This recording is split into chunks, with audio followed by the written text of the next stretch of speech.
What's up mga idol? Coach Chot, ni-reject na ang trade offer ng Barangay Ginebra. Pero bago mo sana ipagpatuloy ang panonood mo, ay huwag mong kalimutan na mag-subscribe bilang suporta sa aking YouTube channel. Maraming salamat idol. Pag-usapan lang sandali natin ang comeback win ng Meralco Bolts sa EASL kontra sa champion ng Korea na Busan KCC. Grabe ang ginawa ng Meralco dito dahil binura nila ang double-digit na kalamangan ng Busan sa 4th quarter. Binyandera na din nila ang kanilang magiging import sa Commissioner's Cup. Halimaw pala talaga ang player na ito, dahil nagtala lang naman siya ng 33 big points, samahan mo pa yan ng 22 rebounds. Samantala, alam naman nating lahat na kailan lang ay naglabas si Coach Chot ng pahayag, tungkol sa desisyon nila na ibigay na sa ibang teams ang playing rights ni Mikey Williams, hindi na daw nila siya kailangan dahil nakapag-champion sila. Kaya naman kaliwat kanan daw ang offer ng ibang teams, may mga nag-offer ng star player, may mga nag-offer ng future first round pick, draft pick combination at iba pa, talagang pinag-aagawan daw talaga si Mikey. Isa nga daw ang Barangay Ginebra sa nag-offer sa kanila. Ang offer nga ng Ginebra ay ang kanilang rookie na si Paul Garcia, magdadagdag pa daw ang Ginebra ng karagdagang future first round pick at cash incentives.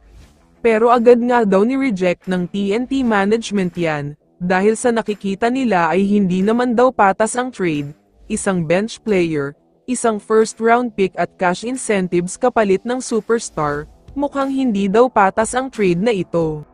Ang gusto daw makuha ni Coach Chot at TNT para maging kapalit ni Mikey, ay walang iba kundi ang super rookie ng Ginebra na si RJ Abarrientos. Nagustuhan daw kasi ni Coach Chot ang style of play ni RJ lalo na noong finals.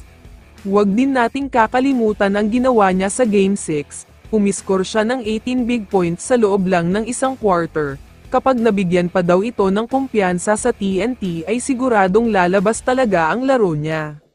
Kaya naman ang gusto daw ni Coach Chot ay si RJ Abarrientos kesa kay Paul Garcia, magdagdag pa daw ang Ginebra ng isang future first round pick, kahit wag na daw ang cash incentives ay papayag na ang kampo ng TNT. Kung ako ang tatanungin, sa tingin ko ay patas naman ang trade na ito, dahil isang superstar si Mikey at ibang klase talaga ang talento niya, makikinabang pa nga ng husto ang Ginebra. Kaya sana ay pumayag na sila sa gusto ng TNT. Kaya naman kung ikaw ang tatanungin idol, ano ang masasabi mo sa hinihingi ng TNT? I-comment mo naman ang sagot mo sa tanong na ito. So dito na nagtatapos ang video na ito. Maraming salamat sa pagsuporta at panonood mga idol. Ingat at bye-bye.